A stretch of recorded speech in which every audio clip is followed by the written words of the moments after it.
10분 인터뷰.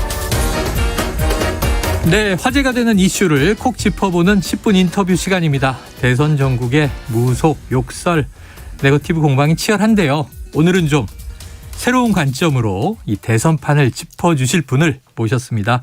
바로 김진애 전 열린민주당 의원 스튜디오에 나와 계십니다. 어서 오세요. 네, 안녕하세요.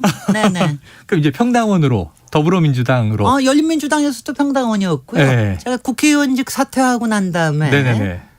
처음 뵙는 것 같은데. 맞아요, 맞아요. 평당원으로 또 이제 저는 항상 뭐 사회에서는 네. 이른바 선한 인플루언서로 다시 이번에 대선의 선택에도 많이 도움을 좀 드리려고 열심히 네. 활동하고 있습니다. 야, 이제 정치인이라기보다는 선한 인플루언서. 제가 정치인과 자유인을 이제 왔다 갔다 하는데 그러셨죠, 지금까지. 그런데 이제 그거를 인플루언서 네. 역할이 아무래도 크죠. 또 이 자연인으로서뿐 아니고요. 네. 이미 저 오피니언 리더신 게 도시공학 전문가에서 요즘은 도시문화 전문가, 또 여성 관점을 책으로 많이 내셨잖아요. 마침 여기 책을 한 권 오늘 올해 새 책 들고 네. 오셨는데 어떤 내용입니까? 저기 김진애 상식의 힘이라는 건데 네. 요때 딱 낸 이유는 뭐냐면 이제 네. 상식의 힘을 좀 가지고 이번에 대선을 바라봐야 된다. 대선 선택을 할 때 상식이라는 걸 가지고 네, 해야 네, 된다. 왜냐하면 지금 이제 그 상식을 윤석열 후보는 공정과 상식 얘기했지만 맞습니다. 윤석열의 공정은 불공정이었고 네. 윤석열의 상식은 비상식, 몰상식이었고 뭐 저는 그렇게 생각을 하니까 네네.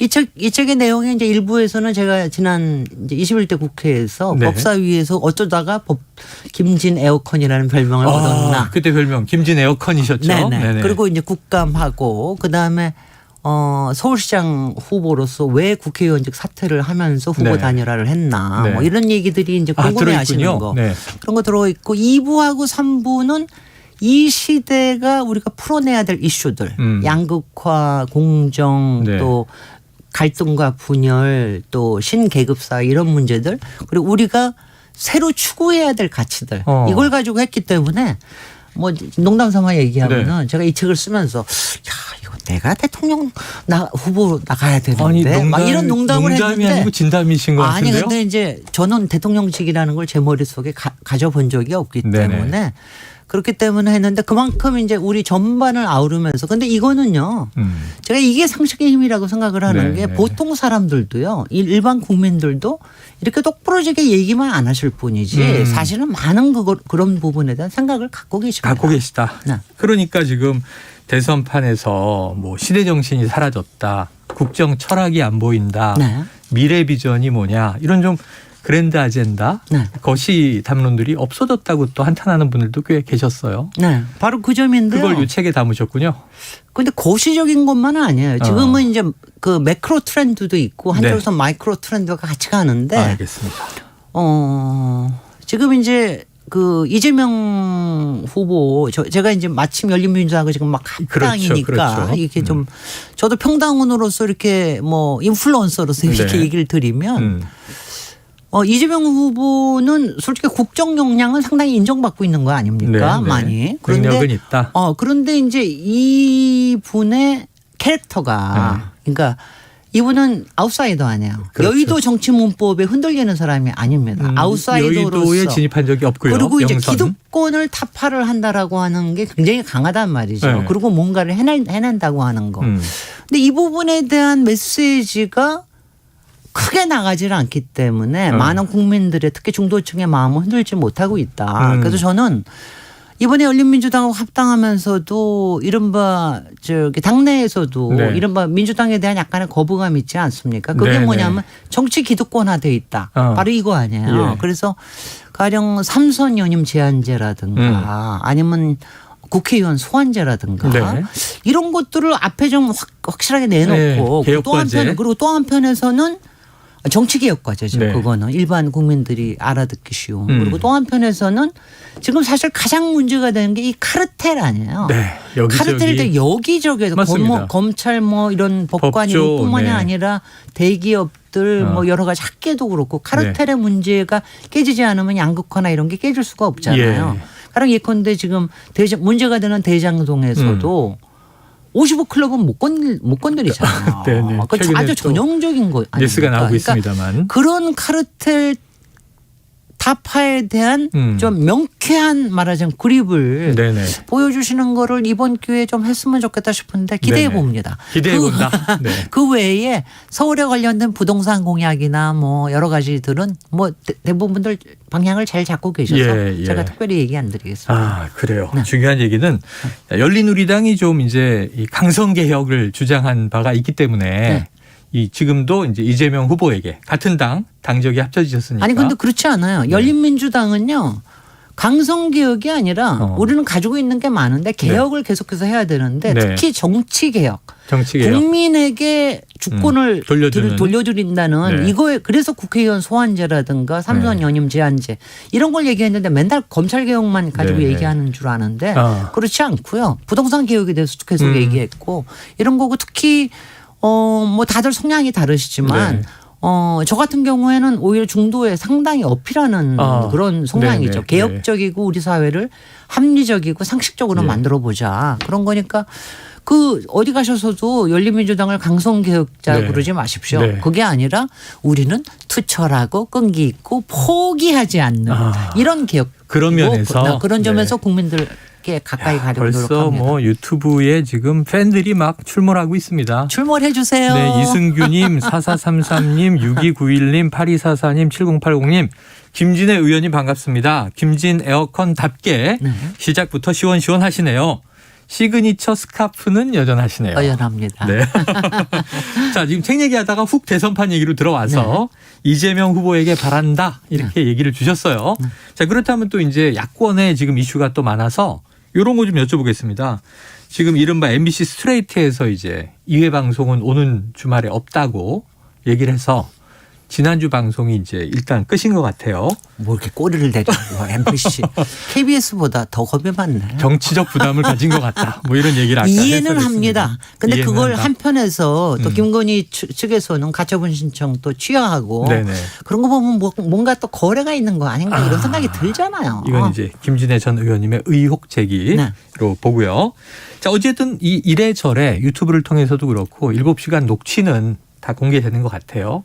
열린공감 TV에 대한 가처분을 국민의힘에서 냈는데 재판부는 사생활 빼고 다 공개해도 좋다. 이렇게 됐단 말이에요.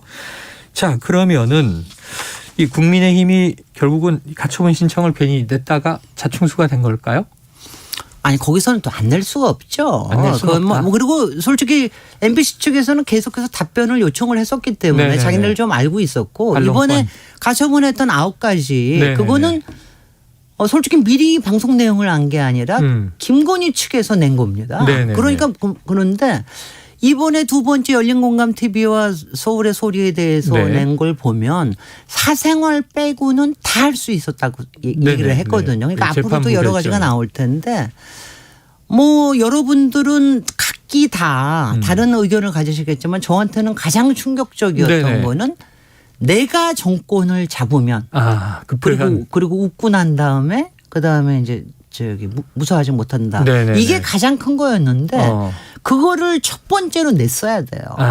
MBC에서 방송한다면. 스트레이트에서. 근데 그걸 못 냈습니다. 그때 그거를 못 하게 했으니까. 네네네. 그러니까는 이제 임팩트가 상당히 줄어들었는데 네. 거기에는 어마무시한 무시무시한 그 함의가 들어있기 때문에 근데 앞으로도 물론 뉴스데스크 쪽에서도 한다 그러고 네. 여기저기 방송 네. KBS도 팔로우업 하시고 네. 딴 데서도 또 관련해서 하시지만 아무래도 초기에 좀 이제 너무 좀 약화된 게 네. 많이 좀 답답하긴 하죠. 네. 네. 하지만 이제 앞으로 그러면은 대선까지는 시간이 이제 40여일 있는데 계속 나옵니다. 계속 이거. 나온다. 네. 네. 아니 이거는 왜냐하면은요. 예. 그러니까 사람들이 이제 왜냐하면 이거나 윤석열 후보도 요새 좀 속상하시기도 할 네네. 거예요. 왜냐 모든 시선이 다 김건희 씨한테 가 있으니까. 그런데 이게 뭐냐면은 그쪽 얘기가 재밌잖아요. 네. 쉽게 귀에 들어오고. 그렇죠. 그러니까 이제 우리 국민들이 갖고 있는 게 이게 뭐냐면은 누가 후보인가, 윤석열인가 김건희인가, 내가 정권을 잡겠다는데 네네네. 이거. 그 다음에 이게 과연 영부인으로서의 자질과 품격이 있는 것이냐, 깜이냐, 영부인 깜이냐. 그 다음에 그동안도 계속해서 얘기가 나왔지만 무속의 영향에서 자유로우냐. 네, 네. 뭐 이런 거잖아요. 이런 것들에 대해서 이번에 굉장히 많은 의혹을 던졌기 때문에 네. 국민들은 다 보고 계실 거라고 저는 보고 생각을 계시다. 합니다. 계속한다. 네. 당장 지지율에는 뭐 첫 번째 방송이 좀 생각보다 약했다. 뭐 결정적 한 방이 없었다. 지지율에 큰 영향을 못 주고 있다. 이런 해석들이었거든요. 그거는요. 네. 그건 이준석 대표의 선거 술 때문에 그러는 거죠. 네네. 그다음에 이제 그쪽에서도 상당히 이제 위기 의식을 느끼면 또 결집하는 경향이 있거든요. 그리고 요새 이른바 20대 남성들, 이대남들이 이준석 대표의 영향을 받아서 상당히 이런 여론조사나 이런 데 적극적으로 또 답변을 하기도 네, 해서 네. 여러 여론조사가 있지만 저는 사실은 별로 흔들리지 않고 그 MBS가 하는 전국 네네네네. 전국 지표조사. 그다음에 갤럽에서 나온 것만 네네. 보는데 거기 보면 굉장히 여러 가지를 이제 짚어봐야 될 것들이 네. 있습니다. 네. 그래요. 알겠습니다. 자, 가장 좀 이제 핫한 최근 현안을 관련해서 여쭤볼게요. 아까 김건희 씨가 뭐 내가 정권을 잡으면 여기 충격받았다 그러셨으니까 보니까 이 한겨레 신문 입수한 통화 내용 이게 좀 끊어져서 파편화돼서 나오고 있는데 김건희 씨가 국정감사 증인으로 채택됐던 정대택 씨, 그 장모와 이제 대척점에 있었던 인물이죠. 국감 증인 철회 과정에서 우리가 취소시켰다. 우리가 다 해놓은 거야. 예, 그랬다가 취소 안 됐다고 잠깐 끊어보세요. 네. 제가 알아볼게요라고 하는 목소리까지 나왔는데 국감장 증인 출석 여부를 김건희 씨가 결정했다. 국회에 계셨었으니까 이거 가능합니까? 아니 뭐 이거는요. 네. 본인이 직접 하는 게 아니라 저기 국힘당의 국회의원들을 통해서 하는 일 아니에요. 그러니까 요번에도 뭐 검찰총장에 대해서도 조국 장관에 대해서도 그렇게 할 거 아니었는데 하도 반발해지면서 그렇게 구속시킬 했다. 수밖에 없었다. 그다음에 한동훈에게도 제보할 거 있으면 나한테 다 주겠다. 네. 그러면 그러니까 이분의 영향력은 검찰총장 그다음에 이제 국힘당에서는 이른바 윤석열 라인 아직 그때는 경선 중이었습니다. 그런데 경선 중이었지만 윤석열 라인이 있는 거 아니에요. 그러니까 그쪽에 위원들한테 손을 쓴 거죠. 그러니까 아주 긴밀하게 이렇게 해놓고 있었는데 그게 이번에 다 드러났는데 윤석열 후보는 아니 우리 와이프는 정치에 관심이 없어서 뭐 내가 정치 나가면은 뭐 이혼한다 그랬다 이런 얘기 하니까 이런 거짓말이 굉장히 문제가 된다고 생각을 하는데 저는 저기 시간도 얼마 안 남았으니까 제가 이제 이번에 여러 중에서도 김건희 씨가 이제 본색을 드러난 게 뭐냐면은 이 사람한테는 돈과 권력과 그다음에 무속 요거 세 개로 가스라이팅을 하는 게 이 사람의 본색 같아요. 그러니까 가스라이팅이라고 하는 건 아시잖아요. 영화에서 나온 것처럼 사람을 조종하고 길들이고 어떤 때는 막 띄워주기도 하고 어떤 때는 애간장을 태우기도 하고 장악을 하는 거죠. 그러면서 장악을 하는 거거든요. 또 그러니까 자기는 돈과 권력으로 돈으로는 누구든 살 수 있다고 생각하고 권력으로는 아랫사람들이 다 알아서 할 거라고 생각을 하고 그다음에는 무속으로는 하여튼 그 여러 가지 사술로 사람을 사로잡아서 내가 원하는 대로 다 하게 할 수 있다. 그런데 그 역량이 과연 검찰 또 같이 권력력을 가진 사람 저 국힘당의 의원 그리고 최종적으로는 그게 누구한테 가겠습니까? 바로 윤석열 남편한테 가는 거 아닙니까? 그 저는 어떻게 보면은 윤석열 후보가 김건희 아내에 의해서 가스라이팅을 상당히 영향을 받는 게 아닌가 이런 생각을 해봅니다. 시원하십니까? 이거는 또 이 김진 에어컨이라서 이제 해석하실 수 있는 여지인 것 같습니다. 해석하는 겁니다. 네. 자, 이게 뭐 여러 가지 끊어서 질문할 게 많았는데 총론적으로 쭉 분석을 해 주셨어요. 끝으로 한 가지만 여쭤볼 텐데 자, 이제 김건희 씨 녹취록 외에 지금 이재명 후보의 이른바 욕설 녹취록 이것도 이제 터졌단 말이죠. 이 관련해서는 어떻게 보세요? 그거는 법원의 판결문 이번에 김건희 씨에 대한 법원 판결문에 의하면 정확하게 공개돼서는 안 되는 거죠. 사생활에 더 관계된 거기 때문에. 가족사인데.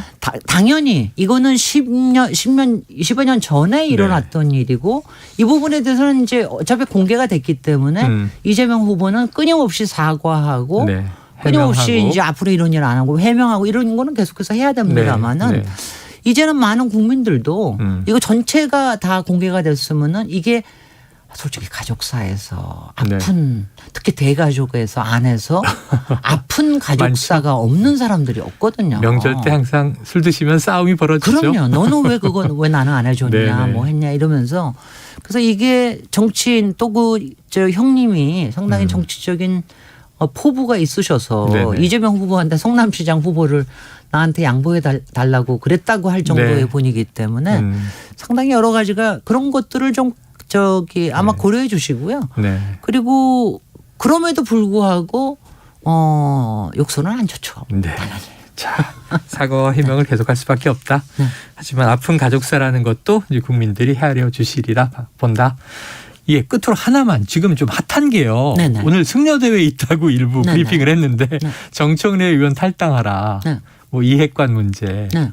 이거 어떻게 보세요? 불교계의 좀 문제 제기. 지금 사찰을 통해서 산에 들어가는 문제는 제가 사찰은 18대 이제 문화재 사찰. 문화재 사찰이죠. 네네. 제가 18대 국회니까 네. 관심 많으시잖아요. 12년 전에도 이게 네. 문제가 됐어요. 예, 예. 문제가 돼가지고 그때도 다들 고민을 하다가 결국은 차근차근 해야 되겠다. 그러니까 이게 지금 다만 이번에 드러난 게 아니라 굉장히 오랫동안 네, 있었던 문제인데 이거는 그래서 국민들께서도 합리적으로 생각하시는 부분들도 분명히 있다고 생각을 하고요. 등산 많이 하시는 분들은 그럼요. 뉴스에 여러 번 나옵니다. 네, 왜 여기를 통해서 네, 내가 네, 산에 네. 가야 되느냐. 네. 그래서 그런 문제에 대해서는 국민 여론도 있다는 것도 아마 스님들께서 다 아실 테고요. 네, 일부 저는 하여튼 정청래 의원님이 좀 심한 표현을 쓰셨다는 거에 대해서는 비판하고요. 네. 그런 표현 하시면 안 되죠. 근데 그것 때문에 표현은 과했다. 근데 이미 사과하셨고 네. 당들도 다 사과하셨는데 승려 대회를 통해서 이렇게 하는 거는 또 일종의 이게 새 과시가 되는 게 아닌가. 새과시. 이런 거는 또 불교에 대해서 네. 일반 국민이 가지고 있는 생각을 또 좀 나쁘게 만들지 않을까 이런 네. 걱정도 좀 하셔야 되지 않나 이런 예. 생각을 합니다. 그럼 가장 좀 원만한 방식으로의 해법을 불교계와 네. 민주당이 찾아야 되겠네요. 오늘 한번 이제 행사 이후를 지켜보도록 하죠. 오늘 말씀 여기까지 고맙습니다. 고맙습니다. 예, 지금까지 김진애 전 열린민주당 의원과 함께했습니다.